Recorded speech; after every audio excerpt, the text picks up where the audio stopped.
Good evening प्यारे बच्चों। Good evening sir. सब बढ़िया? Yes sir. नंदनी को छोड़ के। नंदनी कैसा है तबीयत आपका? ठीक है ना? चलिए आज जो हमारा टॉपिक है फिजिक्स का, चैप्टर कौन सा चल रहा है? 7th ना? Yes sir. चैप्टर 7 का जो बेटा हमारा टॉपिक है आज, उसका नाम है जड़त्व आघूर्ण। क्या है इसको इंग्लिश में कहते हैं मोमेंट ऑफ इनर्शिया। क्या कहते हैं? Moment of inertia. क्या हुआ, आप उदास लग रहे हैं? हाँ बोलो। चलिए देखते हैं। तो इसे हम आई से रिप्रेजेंट करते हैं। किससे रिप्रेजेंट करते हैं? I equals to capital M R square. ठीक है, सभी लोग बुक ओपन किए हो। जड़त्व आघूर्ण आई बराबर एम आर स्क्वायर। डेफिनेशन क्या होगा? ध्यान से सुनेंगे, इधर ध्यान से सुनेंगे। क्या हुआ प्रीति? पेन क्यों नहीं लाते हो बेटा? चलो पेन दो उसको। सर घर पे है कोट। चलो देखिए, किसी पिंड का द्रव्यमान, ध्यान से सुनेंगे, लिखते जाइए। और किसी पिंड का द्रव्यमान और उसके, लिखते जाइए, किसी पिंड का द्रव्यमान और उसके वर्ग की दूरी, और उसके वर्ग की, इधर देखते जाओ पहले, इधर देखो पहले। किसी पिंड का द्रव्यमान और उसके वर्ग की दूरी के गुणनफल को हम उसका जड़त्व आघूर्ण कहते हैं। फिर से बता रहा हूँ, जड़त्व आघूर्ण क्या है? तो किसी पिंड का द्रव्यमान, और एक ऐसा द्रव्यमान है, संपूर्ण द्रव्यमान है, किसी पिंड का द्रव्यमान और उसके वर्ग की दूरी का गुणनफल को हम उसका जड़त्व आघूर्ण कहते हैं। समझे? ये भी है कि नहीं? बोलिए। तो इसे हम अब सिद्ध करें, कैसे करेंगे? चलिए देखिए, इसे हम प्रूव करते हैं। ऐसे हम कैलकुलेट करेंगे। देखते हैं, यहाँ पे हम मान लेते हैं ये एक ऑब्जेक्ट है। ध्यान से देखें, ये क्या है? एक मोनिका बेटा, ये एक पार्टिकल है M1। क्या है? और ये एक एक्सिस है जिससे इस अक्ष से इसका डिस्टेंस, ये XY एक्सिस मान लीजिए। ठीक है, रोटेशनल एक्सिस है ना, यहाँ से क्या होता है? ये रोटेट होता है। ठीक है, इसका यहाँ से दूरी आप मान लीजिए R1 है। क्या है? R1। ठीक है, यहाँ पे एक और पार्टिकल है जिसका डिस्टेंस R2 है, ये M2 पार्टिकल। ठीक है, ऐसे बहुत सारे क्या है यहाँ पे पार्टिकल है। समझ में आया कि नहीं आप लोग को? ये एक ऑब्जेक्ट है, क्या नहीं समझे? ध्यान से देखो ना, ये क्या है? पिंड है। इस पिंड में बहुत सारे कण हैं। मान लीजिए यहाँ पर एक पार्टिकल है, कण है M1, जिसकी इस अक्ष से दूरी क्या है? XY अक्ष से दूरी क्या है इसका? R1 है। मान लो यहाँ पे क्या है? एक ऑब्जेक्ट, एक सॉरी पार्टिकल है M2, जिसका इस एक्सिस से दूरी R2 है। ऐसी R3 R4 इस प्रकार से है।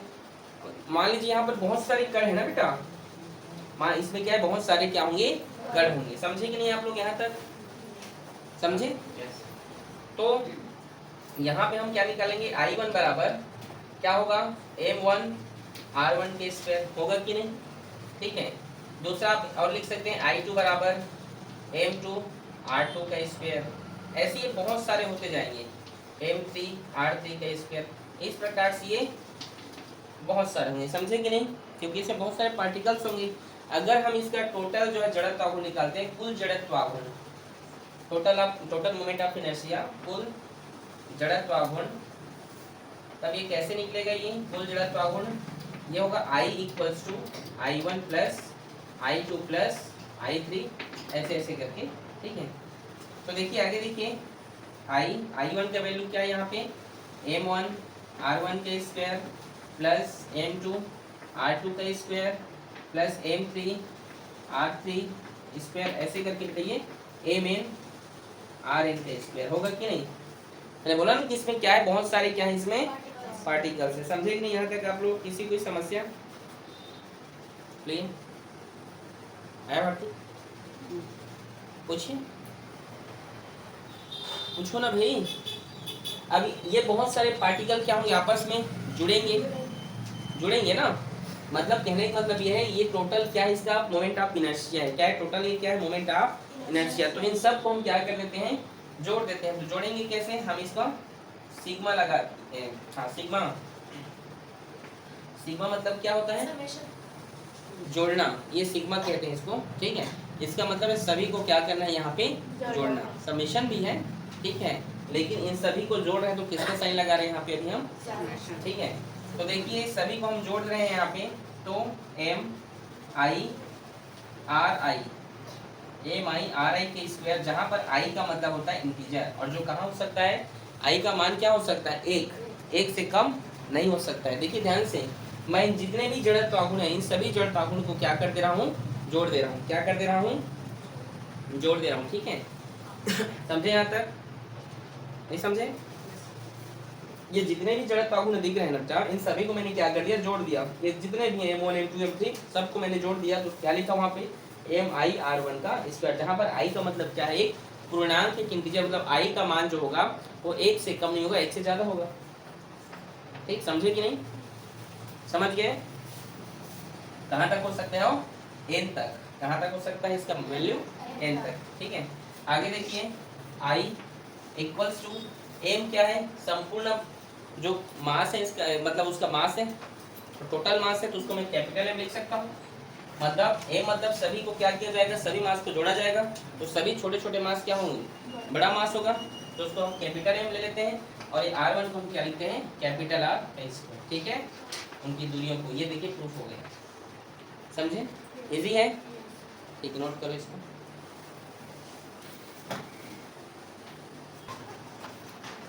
चलिए, जड़त्व आघूर्ण के दो प्रमेय होते हैं बेटा। कितने प्रमेय होते हैं? एक होता है समांतर अक्ष प्रमेय। क्या होता है? साइलेंट, समांतर अक्ष प्रमेय। और दूसरा होता है लंब अक्ष प्रमेय। क्या होता है? पहले मैं समांतर अक्ष प्रमेय पढ़ा रहा हूँ, फिर लंब अक्ष प्रमेय पढ़ाऊंगा, ठीक है गणेशा? तो समांतर अक्ष प्रमेय, इसको कहते हैं इंग्लिश में पैरेलल एक्सिस थ्योरम, ठीक है, पैरेलल एक्सिस थ्योरम, ठीक है, समांतर अक्ष प्रमेय। तो सबसे पहले हम समांतर अक्ष प्रमेय देखते हैं, ठीक है। इसके लिए जो फॉर्मूला होता है मैं यहाँ पे लिख दे रहा हूँ, वो होता है बेटा जी IXY बराबर ICM, ये C है ना, CM plus capital M A square. ये हमें प्रूफ करना है इसको, ठीक है। ये इस थ्योरम के लिए डेफिनेशन में आप इसको बनाऊंगा फिर, तो ये डेफिनेशन है सर कैसे बनाऊंगा, पहले फिगर यहाँ पे ड्रॉ कर रहा हूँ। ये एक ऑब्जेक्ट है, क्या है ये बेटा इसका एक्सिस है, क्या है ये इसका x और y। यहाँ तक कोई दिक्कत? नीरज, ये इसका बेटा सेंटर ऑफ मास है, क्या है? सेंटर ऑफ मास कहने का मतलब है पूरा का पूरा जो है मास, इसकी जितने भी पार्टिकल है उसका मास इसमें क्या होगा, सेंटर्ड होगा, ठीक है, ओके। ये क्या है बेटा, एक अक्ष है, और ये क्या है, द्रव्यमान केंद्र है, समझे कि नहीं? द्रव्यमान अक्ष है उसका। तो इसीलिए देखो इसका नाम पर, ये दोनों समांतर हैं, पैरेलल है कि नहीं, इसलिए इसका नाम क्या पड़ा है यहाँ पे, समांतर अक्ष प्रमेय, समझे? मान लेते हैं यहाँ तक कि इसकी जो दूरी है बेटा जी, ये a है, क्या है, a है, समझे? इन दोनों मतलब x y अक्ष और c और m, इनके बीच की दूरी क्या हमने माना, आप इधर देखें, फिर बाद में बोल दो नहीं समझ में आएगा। यहाँ पर हम एक पार्टिकल है बेटा जिसका नाम है m, क्या है इस पार्टिकल का नाम, इसको हमने और यहाँ से इस सेंटर ऑफ मास तक की दूरी है x, क्या है, समझ आया कि नहीं? मैंने क्या बोला, हम यहाँ पर एक पार्टिकल मान लेते हैं, क्या है वह, m है, ठीक है, क्या है वह, m है, जिसका इससे यहाँ तक की दूरी क्या है, x है, समझे? ये समझ आया? ठीक करो, कहाँ से, तो ध्यान कहाँ था आपका? लेकिन एक बार आप फिर से, मतलब ये वाला समांतर अक्ष प्रमेय, इसका ये फॉर्मूला है। यहाँ पर एक ऑब्जेक्ट है जिसका ये x और एक एक्सिस है, और ये इसका सेंटर ऑफ मास, जहाँ पर संपूर्ण जो द्रव्यमान होगा वो केंद्रित होगा। इस अक्ष और इस सेंटर ऑफ मास के बीच की दूरी हमने a माना है। यहाँ पर हमने क्या माना है, एक पार्टिकल है, ठीक है, ठीक है, जो m पार्टिकल है, m मास का क्या है, एक पार्टिकल है, मतलब ये p बिंदु पर, इस p पॉइंट पर m मास का क्या है, एक स्मॉल m मास का एक पार्टिकल है, जिसका इस सेंटर ऑफ मास से दूरी क्या है, x है, समझे? समझ आया मुस्कान? किसी को कुछ पूछना है और यहाँ तक नहीं? किसी दिए गए अक्ष, ध्यान समझेंगे ना इसका डेफिनेशन, पहले ध्यान सुनिए। किसी दिए गए अक्ष, ये अक्ष है, किसी दिए गए अक्ष के परितः, किसी दिए गए अक्ष के परितः जड़त्व आघूर्ण, किसी दिए गए अक्ष के परितः जड़त्व आघूर्ण द्रव्यमान केंद्र, ये क्या है, ये सीएम, द्रव्यमान केंद्र के परितः, द्रव्यमान केंद्र के परितः जड़त्व आघूर्ण और उसके संपूर्ण द्रव्यमान तथा, बोलो, तथा पिंड का संपूर्ण द्रव्यमान और दोनों अक्ष के बीच की दूरी के वर्ग के गुणनफल का योग समांतर अक्ष प्रमेय कहलाता है। फिर से बोल रहा हूं, ध्यान सुनिए। किसी दिए गए अक्ष के परितः, ध्यान से पहले देखो, आपको रटने की जरूरत नहीं है। किसी दिए गए अक्ष के परितः, आई मतलब जड़त्व आघूर्ण, मोमेंट ऑफ इनर्शिया, किसी दिए गए अक्ष के परितः जड़त्व आघूर्ण, द्रव्यमान केंद्र के जड़त्व आघूर्ण तथा उस पिंड के संपूर्ण द्रव्यमान और उन दोनों अक्ष के बीच की दूरी के वर्ग के गुणनफल के योग को हम क्या कहते हैं, समांतर अक्ष प्रमेय। समझे? कुछ नहीं है, इधर ना देखो बेटा, आपको पहले फिगर समझ में आना चाहिए। कुछ कठिन है क्या? रटने वाली चीज है क्या? ये देखो, किसी दिए गए अक्ष एक्स वाई का जड़त्व आघूर्ण आई, मोमेंट ऑफ इनर्शिया, जड़त्व आघूर्ण के परितः उसके द्रव्यमान केंद्र के परितः जड़त्व आघूर्ण, ठीक है, उसमें उपस्थित, इधर देखें, उसमें उपस्थित संपूर्ण द्रव्यमान तथा उन दो अक्षों के तथा उन दो समांतर अक्षों के बीच की दूरी के वर्ग के गुणनफल के योग को के बराबर होता है, उसे हम समांतर अक्ष का प्रमेय कहते हैं। अगर आप फिगर ध्यान से देखते हो, ठीक है, तो आपको बिल्कुल समझ में आएगा। इजी है, समझे कि नहीं?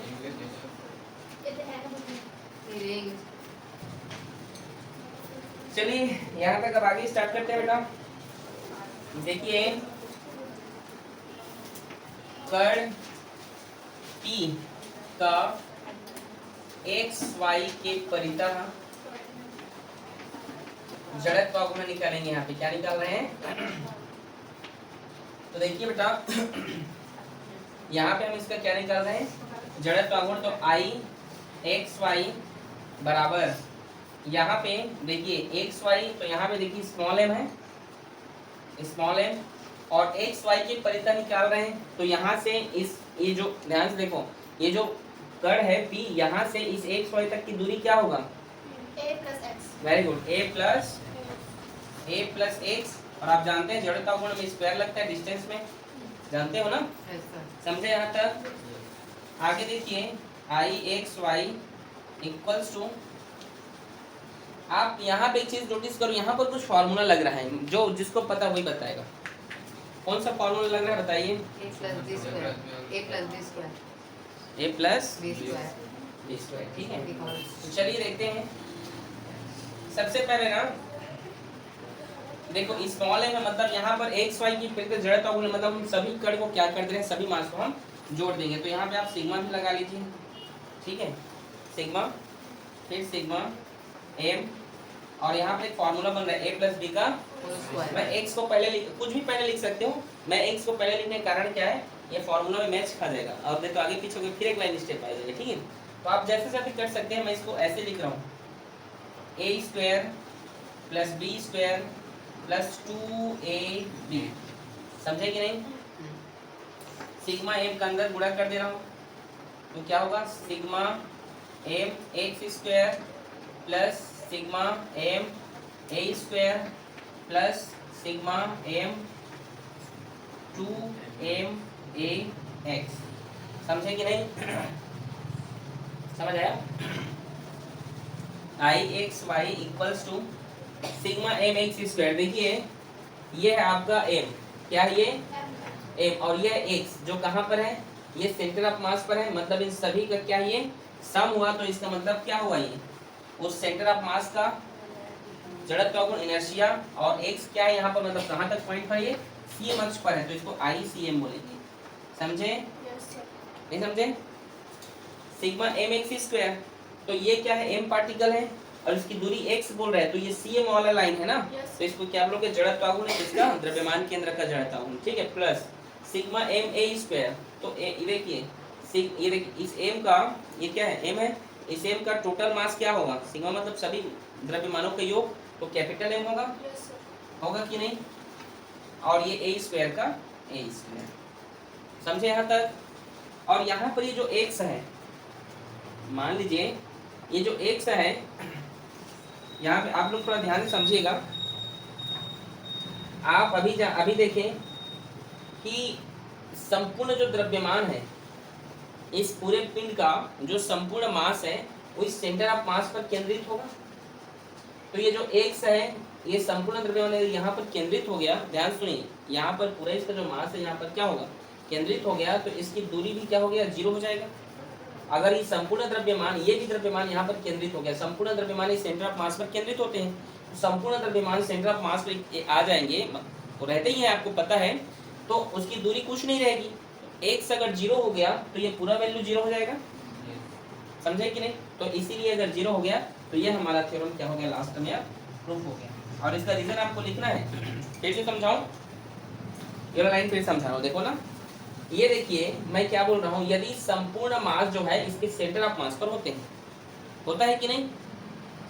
होता ही नहीं। टोटल मास कहाँ पर होता है, सेंटर ऑफ मास पर होता है। तो फिर जब ये भी मास है, ये अगर सब यहाँ पर आ जाएंगे तो इसकी दूरी कुछ बचेगी क्या?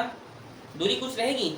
नहीं रहेगा। तो x 0 हो गया, तो अगर x 0 हुआ तो 0 के साथ सब का गुणा होगा तो सब 0 हो गया ना। ठीक है, तो ये आपका प्रूफ हो गया। इसके बाद हम पढ़ेंगे लंब अक्ष का प्रमेय। इसको नोट करो पहले।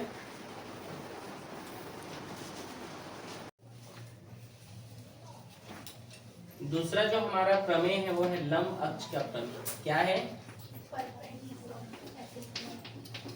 लंब अक्ष का प्रमेय। ठीक है, तो देखिए हम लंब अक्ष का प्रमेय देखते हैं। आपको इसमें प्रूफ करना है आई जेड, ठीक है, I Z equals to I X plus I Y. आपको इसे क्या करना है बेटा, प्रूफ करना है। I Z equals to I X plus I Y. इस ये जो थ्योरम है इसे आपको क्या करना है, इसे आपको प्रूफ करना है। मान लेते हैं नंदनी, ठीक है, ये एक पिंड है। क्या है? एक पिंड। इधर पायल ऊपर देखें, पूरा नीचे जो है, मुंडी को नीचे से क्यों कर देते हैं? ये क्या है बोलो तो?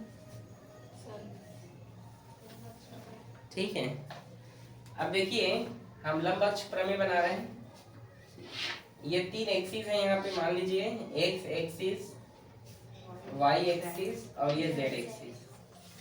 यहाँ पर ये इसका ओरिजिन है, ठीक है। क्या ये? मान लेते हैं यहाँ पर m पार्टिकल का एक, इस बिंदु पर m मास का क्या है, एक पार्टिकल है। समझे? ध्यान से समझना लेक्चर को। इस बिंदु पर m द्रव्यमान का एक कण है, ठीक है, जिसका यदि हम बात करें, ठीक है, जिसकी दूरी अगर हम बात करें O से लेकर P तक की दूरी हम मान लेते हैं R। क्या मान लेते हैं? इस बिंदु को अगर मैं यहाँ से क्या कर देता हूँ, इस बिंदु को यहाँ से मिला दिया जाता है, तो यहाँ पर इस पॉइंट को मैं A नाम दे रहा हूँ और O से A तक की दूरी को मैं X मान लेता हूँ। ठीक है, क्या मान लेता हूँ? X। देखिए हम क्या पढ़ रहे हैं बेटा, लंब अक्ष का प्रमेय देख रहे हैं। और यहाँ पर देखिए, यहाँ पर एक अक्ष दिया है x, y और z है, ठीक है, जहाँ पर इस पिंड में, इस ऑब्जेक्ट में क्या है, m पार्टिकल का एक कण है, m द्रव्यमान का, m मास का क्या है, पार्टिकल है, ठीक है, जिसकी O से लेकर यहाँ तक की दूरी हमने क्या लिया है, r लिया है। और ये इस प्रकार, समझ गया यहाँ तक आप डेरिवेशन को?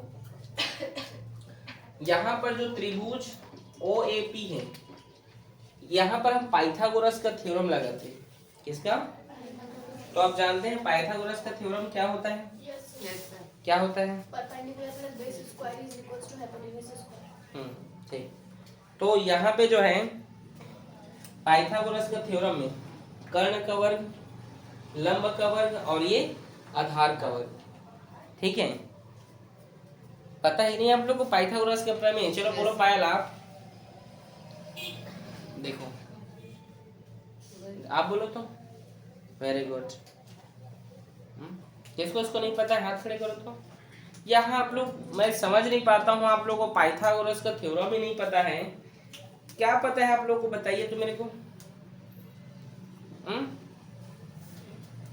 बताइए। बोलो। कर्ण का वर्ग बराबर लंब का वर्ग प्लस आधार का वर्ग। और सही बोल रहे हैं आप, बोलिए तो। और सही बोल रहे हैं आप, मैथ लिए हो ना? यस और नो? Yes sir. तो सही बोला है वो लड़का।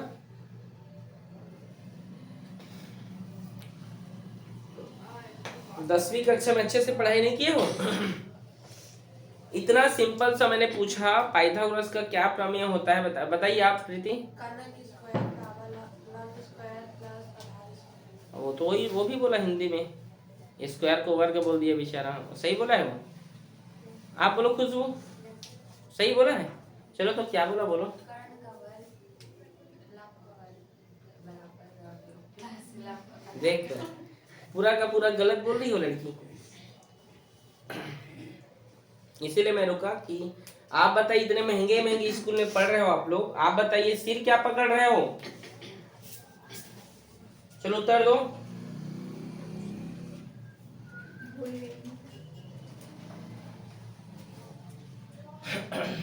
कर्ण का वर्ग आर स्क्वायर, लंब का वर्ग यहाँ पे लंब एक्स स्क्वायर, ठीक है, और ये है आपका आधार है आपका वाई, ठीक है, ये वाई एक्सिस पर है ये, ठीक है, वाई तो इसीलिए वाई स्क्वायर, ठीक है।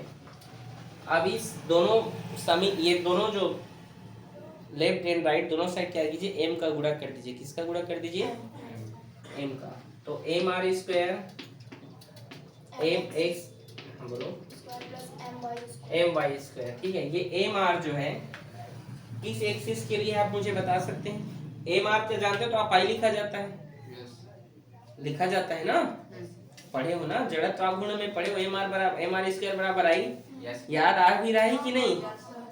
ठीक है, तो ये आई और 21 एक्सिस के लिए है, आर जो है ये जेड एक्सिस के लिए है, ठीक है, तो आई जेड, ठीक है, एम एक्स ये किस एक्सिस के लिए है? एक्स एक्सिस के लिए, तो ये वही एम एक्सिस का मतलब वही फॉर्मूला, तो आई और ये आई एक्स और ये क्या हो जाएगा? आई वाई। ये देखिए प्रूफ हो गया। हाँ? हुआ कि नहीं? 2 लाइन में खत्म। क्या बोल सकते हो? किसी अक्ष के परितः, किसी अक्ष के परितः किसी पिंड का जड़त्वाघूर्ण, किसी अक्ष के परितः किसी पिंड का जड़त्व आघूर्ण दो अन्य लंबवत अक्षों के परितः जड़त्व आघूर्ण के योगफल के बराबर होता है, जबकि तीनों अक्ष क्या होते हैं? एक ही तल पर स्थित होते हैं, ये भी याद रखिएगा, या एक ही बिंदु से गुजरते हैं, ठीक है, देख रहे हैं एक ही बिंदु से गुजर रहे हैं ना, ठीक है, तीनों अक्ष, ठीक है। तो ये इसका क्या है? डेफिनेशन है कि बोल सकते हो कि किसी अक्ष के परितः जड़त्व आघूर्ण, ठीक है, 2 अन्य लंबवत अक्षों के परितः जड़त्व आघूर्ण के योगफल के बराबर होता है। यही क्या है? लंब अक्ष का प्रमेय है, ठीक है। थोड़ा पढ़ाई करो आप लोग।